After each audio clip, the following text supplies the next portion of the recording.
Hey, galerinha, agora vamos falar a função dos rins, né?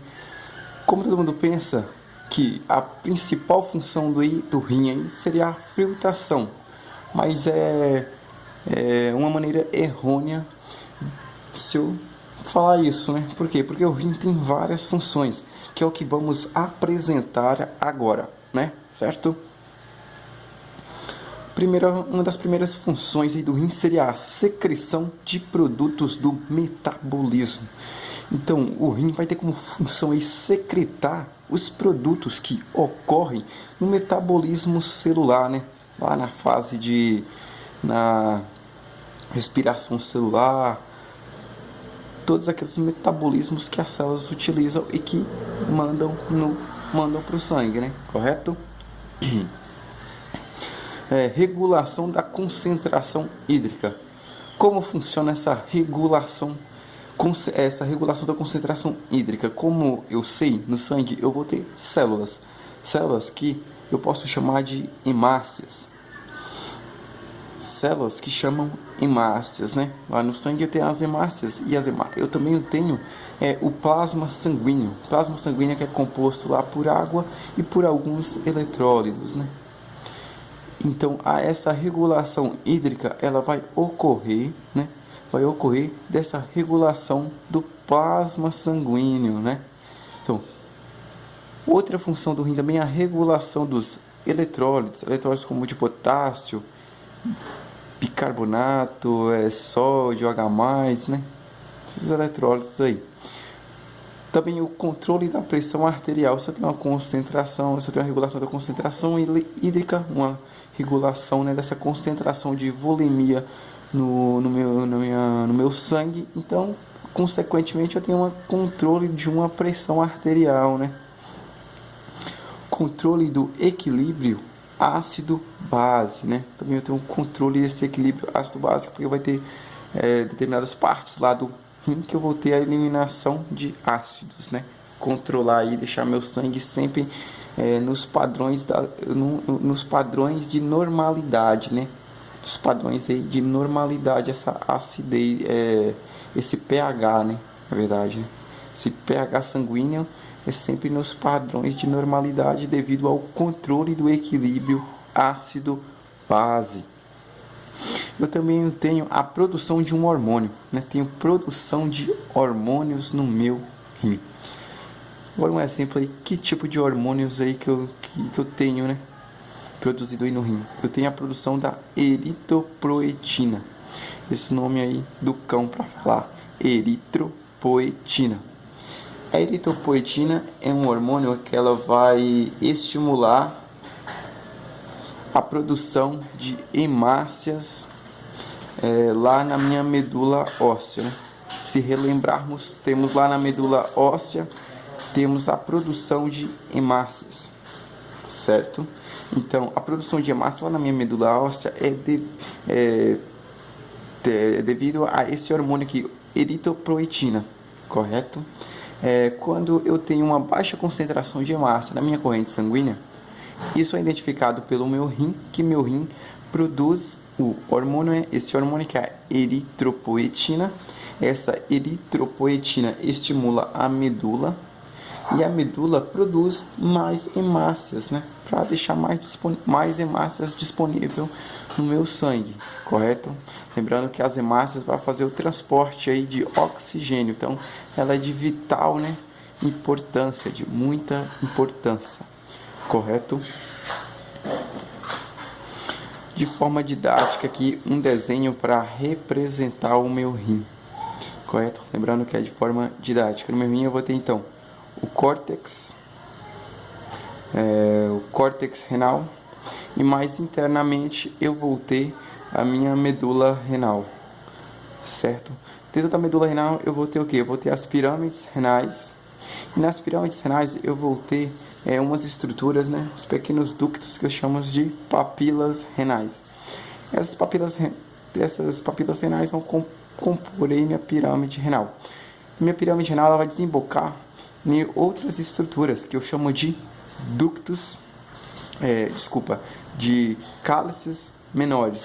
a união desses cálices menores vão formar os cálices maiores, né? Que vão desembocar na minha pelve renal, e da minha pelve renal vai cair no meu ureter, e do meu ureter na bexiga urinária. Só lembrando então eu tenho o sangue, né? O sangue é filtrado, retirado dos metabólicos, tudo que ocorre no sangue vai o que? Vai passar pelas papilas renais, depois vão cair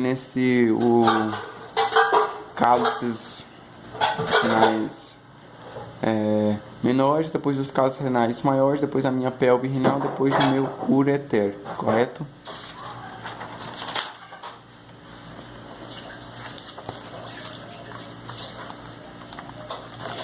Agora vamos falar um pouco aí da bexiga urinária, outro desenho aqui de forma didática para representar a bexiga. A bexiga ela é composta por uma musculatura, né?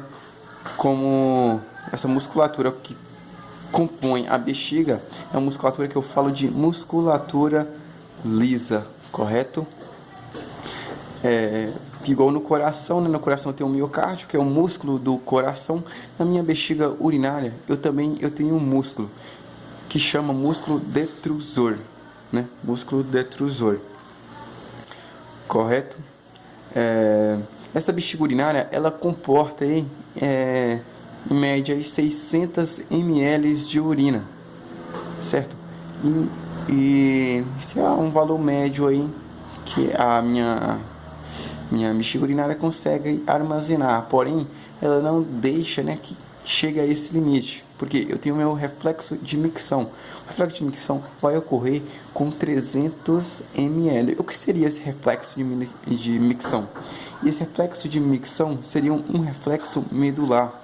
Seria um reflexo que vai um estímulo que vai para a medula, e da medula vai por via ascendente, né? Depois volta por via eferente, que manda contrair, né? Então, esse reflexo de micção ele serve para contrair essa musculatura da bexiga para mim eliminar a urina, né? Que seria o resultado aí de todo aquele processo renal, que seria a urina. Como funciona esse reflexo de micção, né? Aqui nas paredes da bexiga eu vou ter mecanos receptores. Esses mecanos receptores eles vão identificar, né, esse estiramento, né? Vai ter o estiramento dessa musculatura. Esses mecanos receptores vão identificar esse estiramento e vai mandar um potencial de ação, né, que seria uma mensagem para a minha medula por via, né, aferente. Lá da minha medula processado o reflexo medular, que volta por via eferente e faz com que essa musculatura do detrusor, ela se contraia, assim eliminando a urina da minha bexiga, certo? Aqui nessa parte aqui, ó, nessa parte da uretra, entre bexiga e uretra, eu vou ter um esfíncter, que é o esfíncter vesículo uretral. Então, nesse reflexo de micção, eu tenho o quê? Eu não tenho somente a contração da minha musculatura, né, desse músculo detrusor, mas eu tenho também o relaxamento desse esfíncter. Por quê? Porque com o relaxamento desse esfíncter e a contração da minha musculatura da bexiga, eu tenho a eliminação da urina, certo?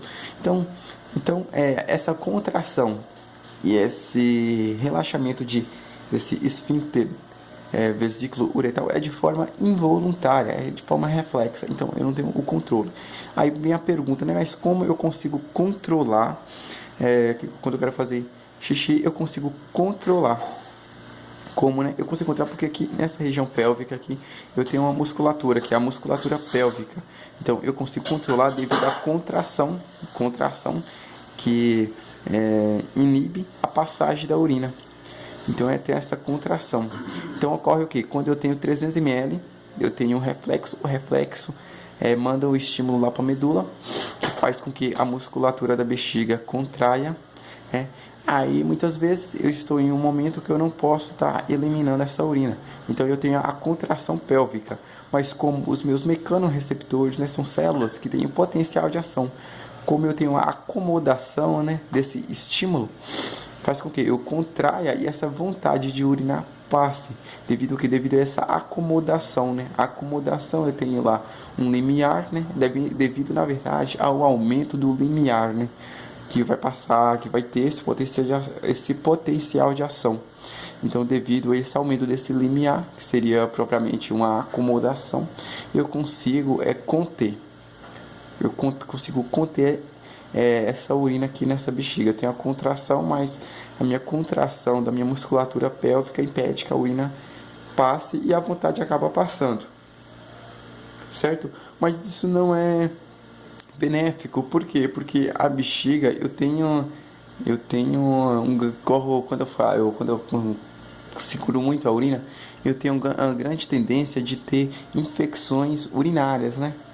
Então, assim, uma infecção urinária não é tão grave, né, assim, quando ela atinge somente a bexiga.